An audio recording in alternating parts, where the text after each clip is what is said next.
Right, Akaroa District Promotions, Holly Hollander and Andrew Dalgleish. Hi, welcome. Thank you. Nice to see you. Good afternoon, Mayor and Councillors. I'd like to introduce us. I'm Holly Hollander. I'm the Executive Officer of Akaroa District Promotions, and this is Andrew Dalgleish. He is our current Board Chair. Akaroa District Promotions, or ADP. We have a very big job to do in Akaroa. We do the marketing and promotions for our town. We also do events, and we've also been working with the cruise industry, and they're just a few of the things that we are busy with over there. One of our main objectives is to get people like yourselves, Cantabrians and other visitors over that big hill to come and enjoy our area, Akaroa and the Bays, to come and stay and to come and spend money over there.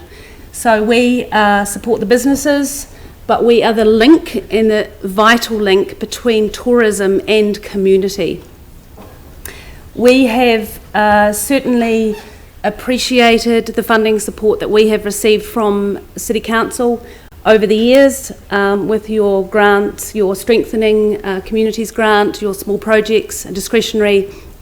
We have certainly really appreciated the help and support that we have received from the Council, so thank you so much for that.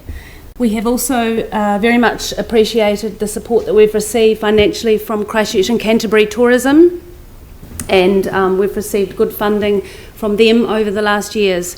We are now sitting in a very insecure position with the new entity, and Andrew will speak about this as well, but we really need to find some secure funding from the new entity, and I know Andrew's you're working with the new CEO of this so that we can have an MOU in place, and we really ask for Council's support for moving forward for us and our funding.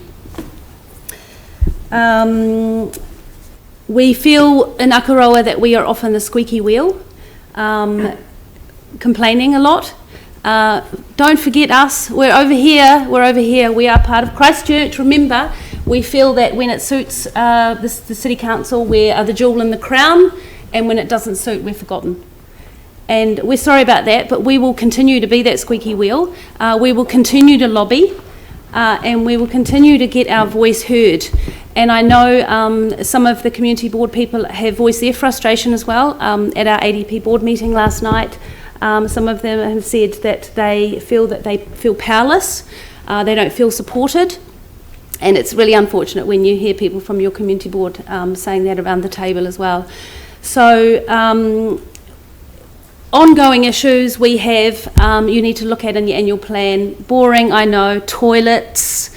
Have any of you been to the recreation ground toilets in Akaroa? Antiquated. It has an old pool flush thing. You know, we're a tourist town. Is this how we like to have our toilets? Always leaking, water coming out of the floor, dark, no lights in there, you name it. It's totally antiquated. So please, seriously, can you look at the toilets in Akaroa in the annual plan? The other thing is the rubbish bins. Boring again, I know. Always complaining they're always overflowing, the contractors aren't emptying. The response from council was to remove the rubbish bins. Well, that solved that problem, didn't it? Not quite the right solution to emptying the rubbish bins as well. We'll remove them.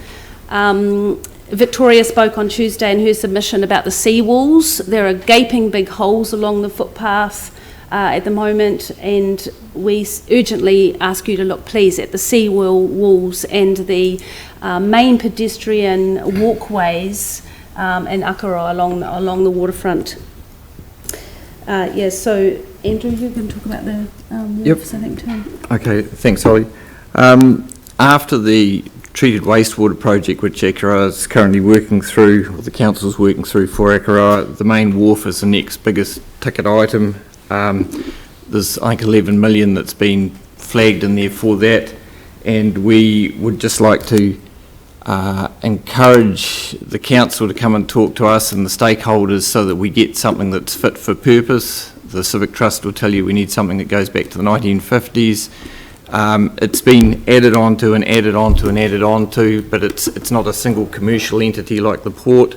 It's multi-use, a lot of public access, but we would like to be discussing with the engineers and the other people who are working on that, just so that we get something that meets what we need going forward. Andrew Turner has often said that we need to just wait until the cruise berth announcement is made, and then we see what is needed to go into that space, I guess. So that announcement has been made, so we'd now like to be part of that process going forward to discuss how that comes about.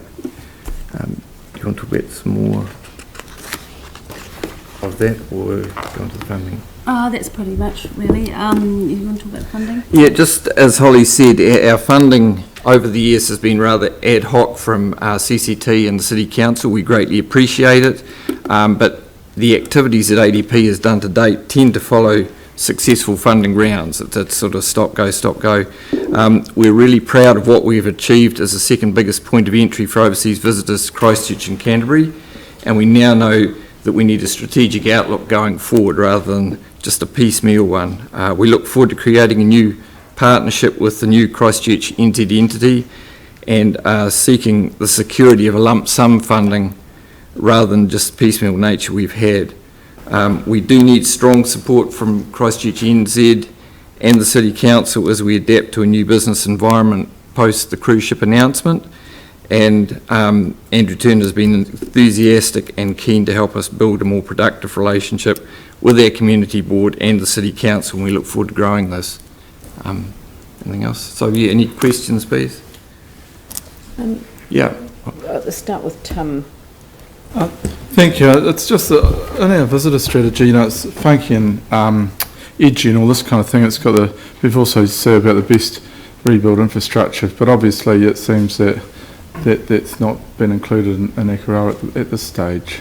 Have you looked through the visitor strategy and seen whereabouts? I think the visitor strategy in itself is extremely disappointing. It's very Christchurch focused, and there were a lot of submissions around that Four Banks Peninsula. Just say, hey, what about us? I mean, we are one of the second biggest gateways to Christchurch, being the cruise entry.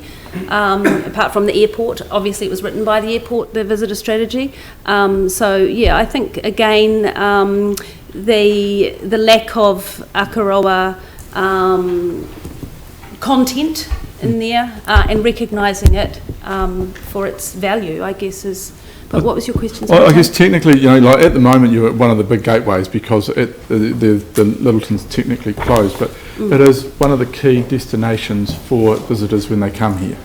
So it's not a gateway just per se, but it is a very important visitor centre. So therefore, you would have thought that those key points would have been in that. So I was just asking, had you looked over and what were your thoughts about that?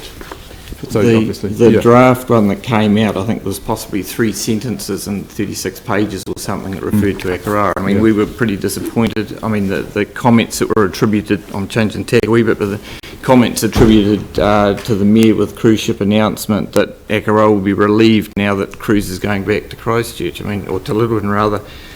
You just, as Holly said, what about us? We do need to advocate better for sure. But I could quote you the whole quote. I didn't print everything I said. No, as I said, attributed it, but from where we come from, it was just seen as a nod to the people who've advocated getting rid of them, and it was really hard to... No, what I said was that Akaroa would continue to be a destination for cruise ships because there are boutique cruise liners that will never want to go to Littleton. They'll always want to go to Akaroa. So Akaroa will always be there, but I'm a bit concerned about the French Fest because, and also just about your general, your idea about almost re-engaging at the level of share an idea to engage the community and professional in ideas to help rebuild the city's cultural and recreational offerings, but with an Akaroa lens, and I've taken to describing my role as the mayor for the city and for the peninsula, because I've tried to you're not part of Christchurch City. You're part of Christchurch City Council boundaries, and the language doesn't work. We are a district and a city that has been joined together. This is where this is also, Christchurch visitor strategy. I mean, where is the inclusion of Banks Peninsula in that? Because it's the Christchurch City Council, and that's why. But and the visitor strategy does need to go deeper than that. But the point that I'm making is that, are you sort of saying that, I mean, really there's two things that you're asking for. One is for a relationship agreement really with the city, so that you are able to be funded on a 3-year basis, so that you've got security and peace of mind in that regard. You actually don't want, as volunteers within your community, to take back the responsibility for French Fest.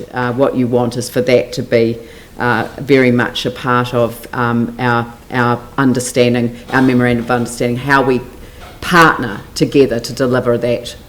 Because it isn't an event just for the people of Akaroa, it's an event for our city and our region.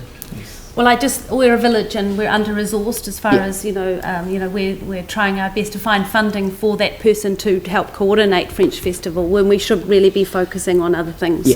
Glenn. Thank you, Holly and Andrew. Just aside from any council funding, over the cruise ships, has there been any work carried out over cruise ship income and its ability to contribute towards local visitor infrastructure? Well, council don't do jam jar accounting, as you know, so there's been a lot of people in the village saying, well, we need a cruise levy. $5 a cruise passenger, put it into the infrastructure, but always the answer to that is council don't do jam jar accounting. I'm just thinking, Banks Peninsula, I mean, you'll know from open public conversations over representation review, developer contribution conversations also, that in a way I think, and even the Mayor may have alluded to this too, Banks Peninsula still sits apart in a way. So if it's jam jar accounting, that suggests to me a BAU approach. So maybe we need to look at what's actually going to work. I mean, if we're just using the approach we use for the rest of the city and don't do something different, I mean, there are only 2 places where cruise ships can go. Yeah, look, there is obviously some other questions, but we've come to the end of the time. And I'm actually going to suggest that we'll have a bit of a conversation. If there are other questions that we could forward to you, we'll do that through Andrew, because obviously you've got a good working relationship with your local councillor, and we want to make sure that dialogue is maintained, and we'll obviously be talking to staff also about the MOU status, because I think that's a very good way of getting us back onto a good footing. It's what we want. Yes. Thank you. Yes. Okay, Thank you very much. Thank you very much.